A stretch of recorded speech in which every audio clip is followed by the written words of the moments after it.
बातमी नांदेडमधून। नांदेडमध्ये रविवारी विधान परिषदेचे सभापती राम शिंदेंचा सत्कार कार्यक्रम होता। या कार्यक्रमात माजी मुख्यमंत्री अशोक चव्हाणांनी राष्ट्रवादी काँग्रेस शरदचंद्र पवार पक्षाचे आमदार रोहित पवार यांच्यावर जोरदार हल्लाबोल केला। यावर रोहित पवार यांनी विधान परिषद आणि राज्यसभेमध्ये जाण्याकरता मला कुणालाही शरण जावं लागत नाही, हे खरं आहे की नाही तुम्हीच सांगा, असं म्हणत अशोक चव्हाणांना उत्तर दिलं होतं।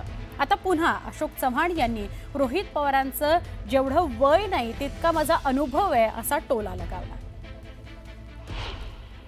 माझ्या जिल्ह्यामध्ये आले असताना त्यांचा यथोचित सन्मान करणं, त्यांच्याबद्दल गौरवोद्गार काढणं, त्याचं एवढं वाईट वाटायचं काहीच कारण नाही। राज्यसभेत जाण्याकरता शरणाचा प्रश्नच नाही।